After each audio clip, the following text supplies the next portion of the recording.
Morning, the 26th of March. My goodness, the month is practically gone.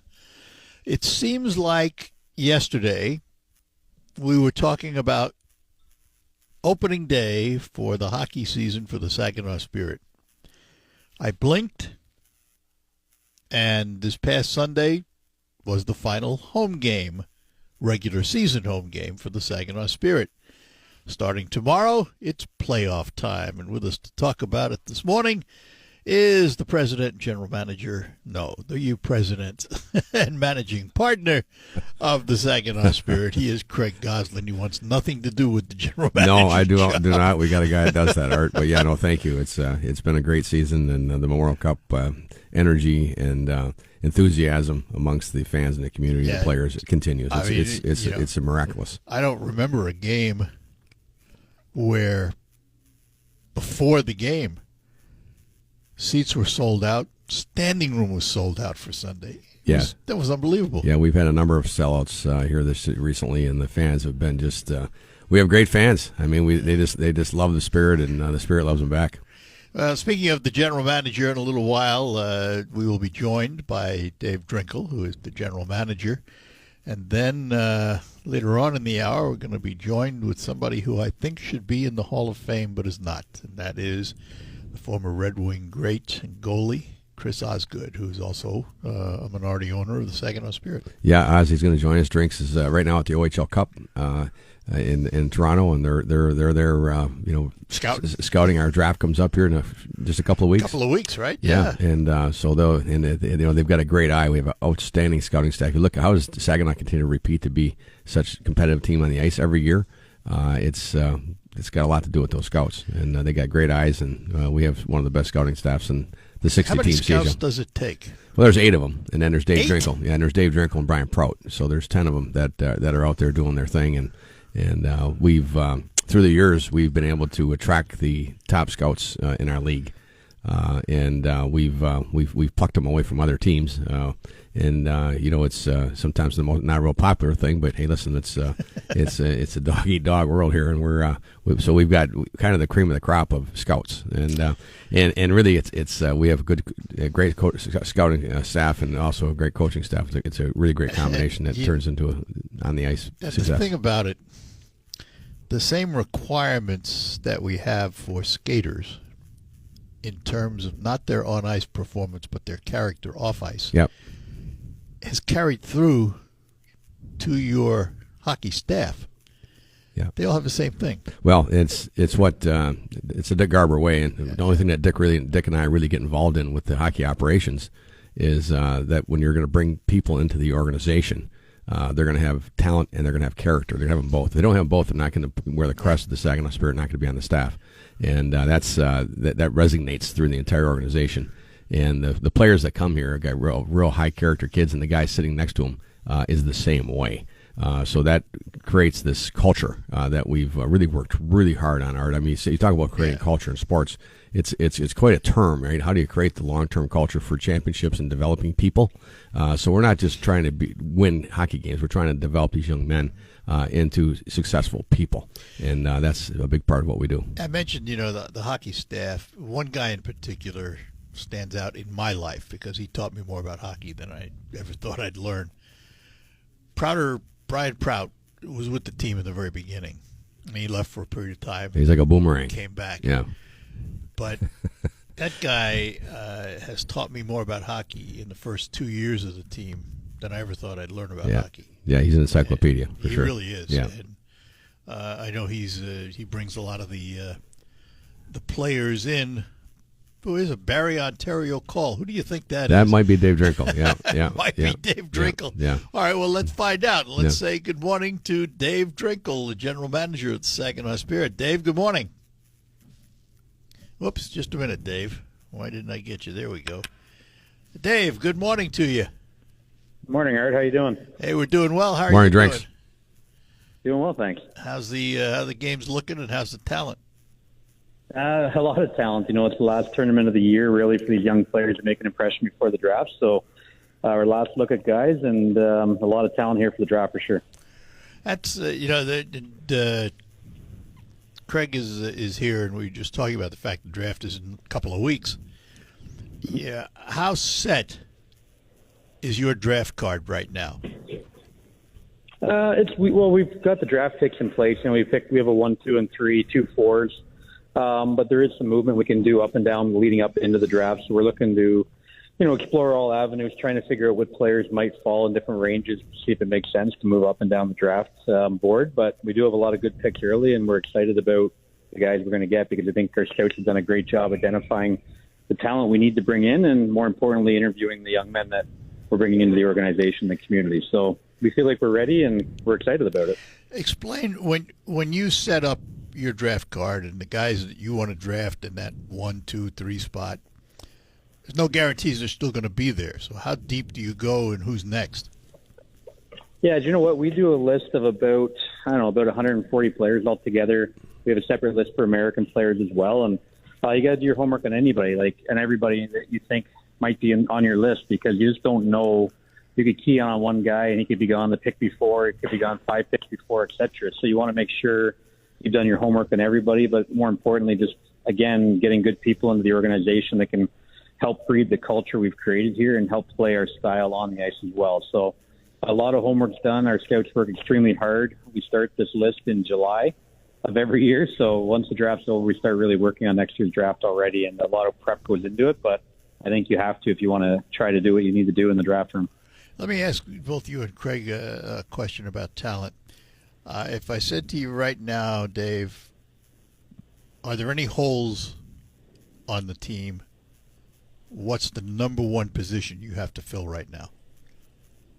Well, I think when we're drafting these young players, it's going to take some time before they become impactful players in our league. Not everybody steps in and does what Misa and Perek and what Dima Jokin, quite frankly, are doing right away. Sometimes guys need a little bit of room to grow. So look at Kluche and Harmer and what they're doing for us now, but they spent last year in Junior B kind of rounding out their game. So for us, it's drafting best player available and keep building up our quote-unquote farm system, because there's players that our fans don't really know yet that are playing extremely well for us in Junior B or U18 hockey that might step in the lineup next year and be impactful guys. So to me, we have a list of 50 players that are protected by the Spirit, and there's a lot of good players on that list. We just need to keep adding to that list through the draft. Yeah, and Drinks, I know this has been a really exciting year for all of us, because winning the Memorial Cup, typically, just so your listeners got a feel for it, Art, and a lot of them do, I know, but after the Memorial Cup championship, last year, Dave Drinkle and his staff added to our roster with trades. With that, we had to really bear our draft grid. And we were short in a number of areas. He was able to refill that draft grid this year and add some players and develop our young kids particularly on our back end. And so it's fun to watch this team because they're very young and they're extremely talented. And they've done a great job refilling our draft grid. You got to have a full draft grid in order to compete for championships now and in the future. And Dave has done that, and we're in a really good spot to compete this year in the playoffs, and certainly next year and beyond. All right, hang on, guys. I want to take a break, and then we will be back as we talk about Spirit Hockey. The playoffs start tomorrow in Saginaw, and we will have more on that coming up. Let me take a moment to talk about Quick Lane Freeland, right next to my car dealer, McDonald Ford. This is where you go for all your routine maintenance. And, when you ask what is routine maintenance, well, oil changes, brakes, tires, batteries, that's all considered routine maintenance to keep your car or truck in tip-top shape. And by the way, don't forget that Quick Lane Freeland works on all makes and models of cars and trucks. You've heard me talk about tires, and we're going to keep talking about it because they keep selling them for just $5 over cost. Brand names like Michelin, Goodyear, BF Goodrich. Now, in the copy, it says that for $5 over cost, you can't do any better than that. But yet, you can, because some of these tires come with an additional $60 to $100 in rebates. There is extra for installation, including balancing and lifetime tire repairs. They have a wonderful customer lounge with internet and free ice cream bars at Quick Lane Freeland, right next to McDonald Ford. If you're looking for a new vehicle, don't forget to check out the lineup of Fords at McDonald Ford and their pre-owned lot with all kinds of makes and marks. You will find exactly what you're looking for at McDonald Ford and Quick Lane Freeland in Freeland. Wesley Financial Group is not a law firm. If you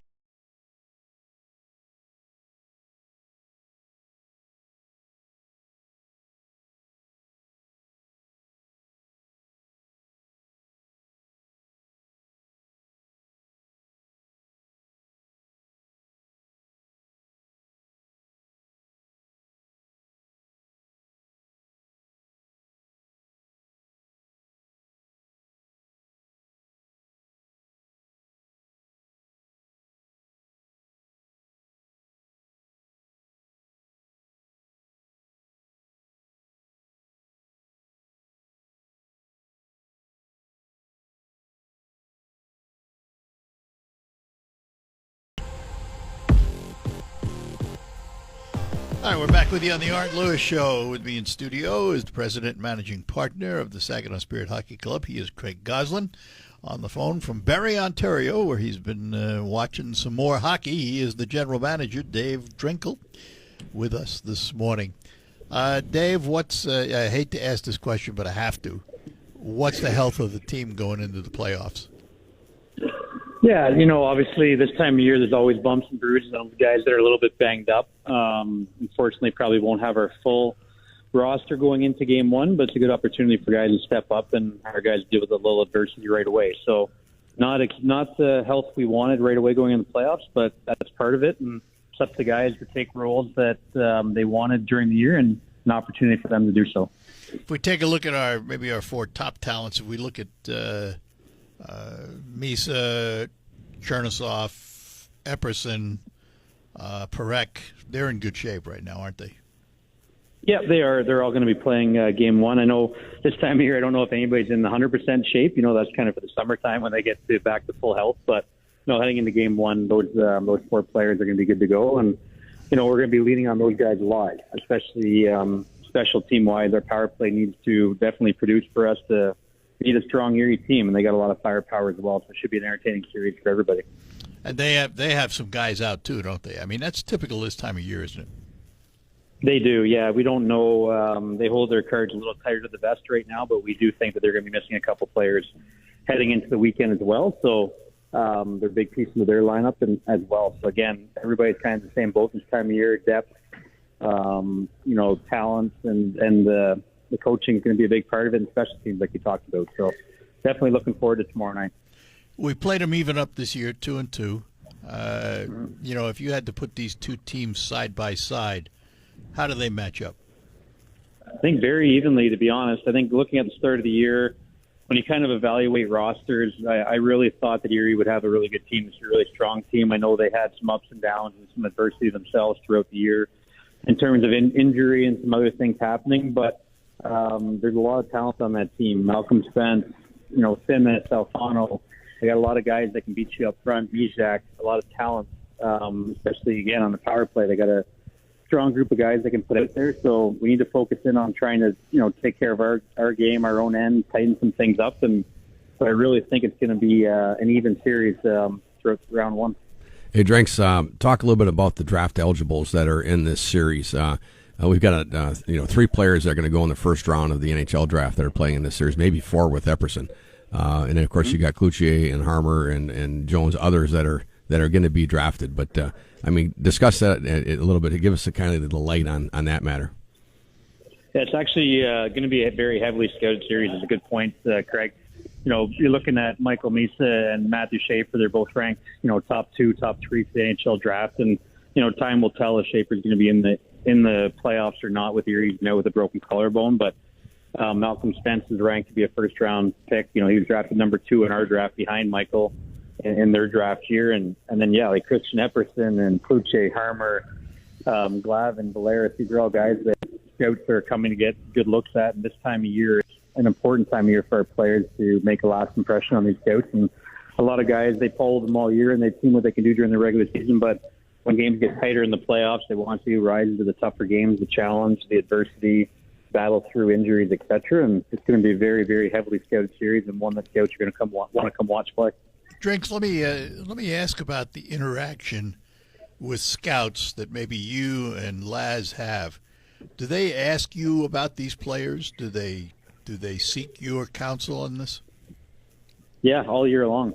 We're starting from September. Scouts will come out and start watching us in exhibition and want to meet up with us and talk after about our draft eligibles. And it's not so much about what they do on the ice during games. That's up to them to decide, and that's why they work in the NHL. It's more what they're like off the ice, what their habits are, their eating habits, how they are as teammates, how they treat our training staff. Those type of questions we get all the time, and I think that's so important. Why it's so important to have such a good culture and have good kids amongst your room, because you want to be able to tell the truth to these NHL scouts and make sure you're leading them in a direction that would be honest one. And but they definitely rely on us for that inside info that they can't get just by watching the player play.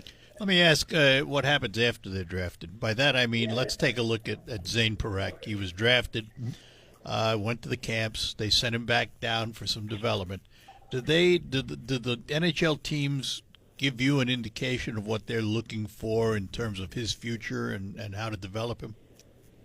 Yep, for sure. And a lot of that goes through Chris at that point. They have a player development, or usually most teams have one or two player development personnel that come in and talk to our players that they're drafted by them, or work with them sometimes on the ice here, do video with the player as well. But it all aligns with what we're trying to do in our systems too. But a lot of communication goes into it, especially with high-end talents like Zane and where Calgary took them. They want to make sure that they're getting all the info they need, and we're giving all the info properly to Zane, which they're looking for as well. So, yeah, the development never stops, even when they're back in junior, once sent back to the NHL team.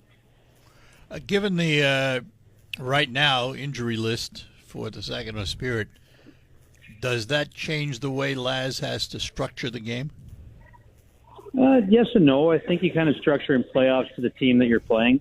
He's been dialed into. We found out we were playing Erie, a few weeks ago. So watching them down the stretch, watching their penalty kill, their power play, what guys try to do on entries, all these different little things. We do have to make sure we play the way we want to play as well, because they're doing the same thing back to us. But yeah, you have to dial in a little bit different in the playoffs, right? But it's not going to take away from the style that's got us to where we've been and what made us win last year. And we want to be a creative, offensive skilled team that's hard to handle, that comes at you in waves, but we got to make sure we have eyes on the ice when these guys like Spence and Timmins and et cetera are out there, because they can definitely burn you in different ways. And what role do analytics play in all of this? I know you and Laz are big on analytics. Yeah, they play a huge role. I think when after games, we get analytic reports from Sportlogic and Instat the next morning, and a lot of it, it tells tales of the game, but it more makes you ask questions. So there's different analytic categories we look into, but different questions come from that. Why were our entries not good enough? Why was our high danger slot chances not where they needed to be? Or why didn't we score from the slot chances? Do we need to work on different things, et cetera? But I think it's a great tool to use. It's not my be-all and end-all, or I put everything into that department, but I think it is a great indicator of where your team was at in that game and what you need to work on going forward, but more importantly, ask questions of what you can improve on and what players can improve on from week to week, game to game, et cetera. Hey, Drinks, we start Thursday night at the Dow Event Center, so the fans come on out to the game. There's still tickets available. Talk about Michael Misa a bit and what he's done this year, setting records, CHL scoring champion, OHL scoring champion, more points than any draft eligible, ever in the Ontario Hockey League. So discuss that a bit. Yeah, that's kind of almost what hasn't he done this year, right? He's especially a young man on and off the ice, but on the ice, what he's doing at his age in this league is very rare, and I think fans need to come out and watch him play, because he's going to be in the NHL in the near future, and you're not going to have a chance to come and watch him play up close for the ticket prices compared to an NHL ticket price, or meet him after the game. Like, these are all unique things to junior hockey that superstars like him don't come around very often. We're talking about potentially the number 1 overall pick right in our backyard. So, a special talent, a special skill, and he's going to be a high-end NHL player for years to come, and one that was kind of homegrown here in Saginaw, which is very cool to say. So, he's turned into a great player on both sides of the puck, a great defensive player for us as well, a good penalty killer, and just an all-around good human being who is a great ambassador for a program as well. So, and Dima Zilkin as well. I mean, his first round pick. I mean, we've had the 19th pick a couple of times. And you've been able to get Zane Parekh and Dima Zilkin in those picks, and arguably both rookie of the year picks at 19. So I mean, talk about Dima. Yeah, I don't know if 19 is just our lucky number or what, but no, Dima is a great example of a player that, maybe some teams had a little bit lower in the draft, but a player that fits our style of play. And everybody maybe wrote him off a little bit because of his size, but he's grown now. He's 5'10", but such a competitor and such a skilled competitor, and somebody that's come in and worked his way up the lineup, and a guy that's never complained about anything. And what he did as a 16-year-old, and he's a late birthday, so really he was 15 for the first couple months of our year, is special. And he had a great rookie year. He's not eligible for the draft for 2 more years because of his late birthday, and NHL teams are always asking me about him, and he's put himself on the radar already. So it's us. We don't even look at him as a 16-year-old player anymore. He's a big part of our top 9. He plays special teams for us, and we're going to need him to even step up his game further in the playoffs with some injuries that we have. All right, Drinks, listen, we appreciate your time this morning. I know you got stuff to do and get ready for tomorrow, and good luck in the playoffs. Good luck, Drinks. I appreciate you guys having me on. Find us some more jewels out there, will you? There, yeah, there you go. Yeah. We'll try our best. Take care. Bye-bye now. Yeah. Bye-bye. Dave Drinkle, the general manager of the Saginaw Spirit Hockey Club. We will be back when we return in the next few minutes. We expect to hear from all-time hockey great Chris Osgood. And of course, Craig Goslin will remain with us, too, and we'll remind you about tickets for tomorrow. What's the most important part of a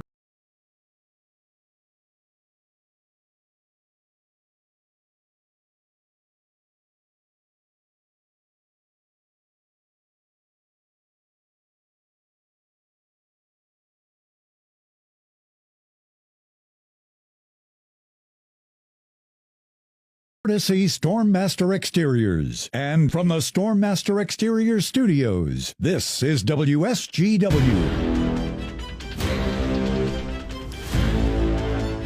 And we're back with you here on WSGW. In studio with me is Craig Goslin. He is the president, to say the least.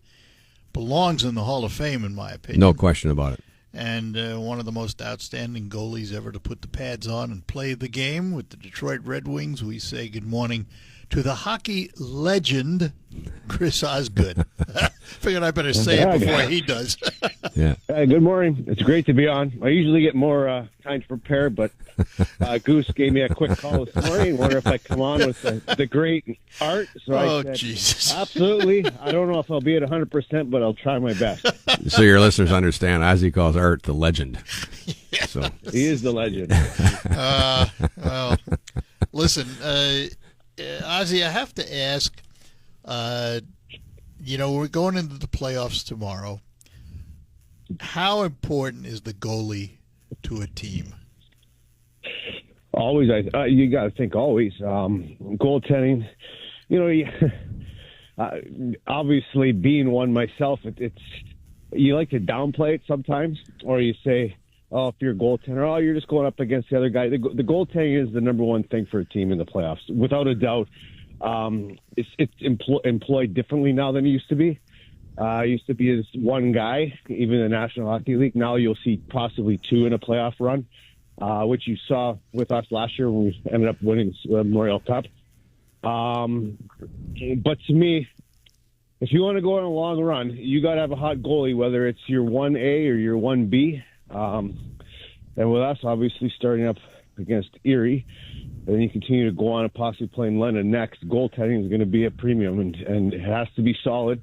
And I would say in a series, Art, you've watched enough hockey. Goaltender's got to be, doesn't have to be great, but it's probably along the line at some point, especially if you're going to play a top team in the OHL, has got to steal you a game or possibly 2 in a series to give you a chance to win. So, once again, Art, like you always do, putting the pressure on the goalie. You guys, Goose did it to me on the golf course all the time, put the heat on me. And but in the end, you got to live with it. That's the way it is. And it's like any position. You always say it's the cliche thing, right? Quarterback. Yeah. Let me goaltending, but it really is. It is. Let me ask you this: with our 1A Oak out, Papineau has stepped up. He's had to, sure. I mean, it's difficult, as Goose would know. The OHL has gotten to be a very good league, and it's the best players that aren't pro, I believe, in the world. It's difficult for a young goalie to step in. It's become a position that you have to be ready at. if you're going to jump in there. I thought he's done really well, especially here in the second half of the season. He's needed to be, and we've needed him to be. I mean, It's like I said before, it's hard to go from start to finish in any league now. To use me as an example, when I played, there was games that were layups. You go out west, you play some teams that weren't very good. I won't name them. Nowadays, each and every game is difficult. The players are so damn talented. They can make plays, and it's a quick game. It's difficult for a goalie to play 18 to 20 games or play like Marty Brewer would play 75 games a year. I mean, I think those days are over. So we've needed both guys, and as Goose would attest, and same for myself and the rest of us, Laz and Drinkel, we're confident Paps, and he'll go in there and play really well against Erie. 100%. No doubt in our minds. Yep. It is tough on your body, isn't it, in the long run? For sure it is, especially, you get a call 5 minutes before to go on the radio station. You're working out, you're trying to stretch and move. So, yeah. Art, actually, I'm still stiff. My voice is a little bit raspy because I just got off the treadmill. You're a 3-time Stanley Cup champion, Oz. A 3-time Stanley Cup champion. I tell him that on the golf course. I can work through it. On the golf course, he says, Goose, I got nothing. You're going to have to carry me today. I said, Oz, you're a 3-time Stanley Cup champion. This is a little golf match. Well, you know why you had to carry me, because, I had to be some of the entertainment after the golf round the night before. That's very true. Telling stories. That's very true. I'm up a little late. So the two of you in the same room. The two of you in the same room, I don't know if I can stand that. His stories are definitely better than mine, for sure. Oz, hang on. I got to take a quick break here. We'll be back with our guests. Okay, perfect, boys. We'll be right back with Chris Osgood and Craig Gosling. Tax season is almost over.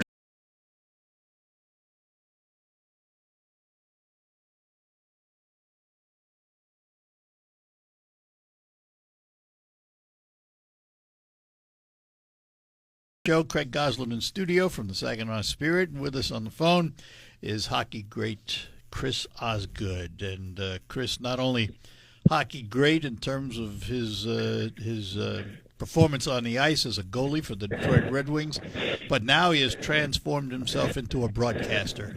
How about that? And does a wonderful job. He and Keats together, Keating, quite a combination. And do I understand that you're getting into the world of podcasts? Well, that was transpired because, John Keating, he wants to continue to do something after he's supposedly retired, but now he's doing opening day. So I compare him to, he's turning into Tom Brady and Brett Favre, but we're not quite sure. But he's doing opening day, so he's wonderful and great at it. So that's a great thing, actually. But yeah, we're doing some podcasts, and he had a good idea to interview famous people from Michigan, whether it's Bob Seger or athletes, Jimmy Leland, this guy's it's either sports, entertainment, in politicians, possibly anybody that's great, that has done good things around, whether it's young entrepreneurs, young athletes in high school. So there's a lot of things we're going to try and do with that just to promote the state of Michigan. Sounds like fun.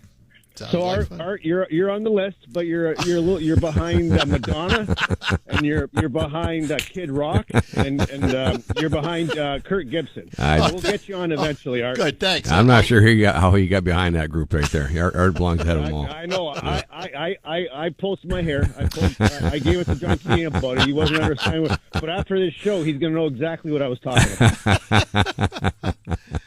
Yeah. Tell Craig, you've known Ozzy a while now. Yeah. And I don't mean to embarrass the guy, but I'm going to anyway. Yeah. He's, we all know about him as a hockey player. We know about his broadcasts. What we don't know about him is how much of a family man he is. Well, he's a great father and husband, great friend. He becomes a deep friend with people, and he's just an overall good person. And I always say, and I talk to people in the hockey business all the time, how can a guy with 401 wins, 3 Stanley Cups, not be in the Hockey Hall of Fame? He's got to get in the Hockey Hall of Fame, but it'll eventually happen. It's frustrating for all of us that know Ozzy and know what a great person he is and what a great hockey, what an impact he made. The impact that he's made on the Saginaw Spirit is extraordinary in terms of helping us out through these times. We won a Memorial Cup. He's one of the few people that have won Stanley Cups and Memorial Cups. So when you meet him, you just hang on while we continue to embarrass you. Just wait your turn. Okay, all right. I'm in line. All right. I just have to tell you, when I first met Ozzy, I walked away saying, what a guy. I'd like to be friends with this guy. Yeah, yeah. You know, because he just is so down to earth. Me too. Same. Yep.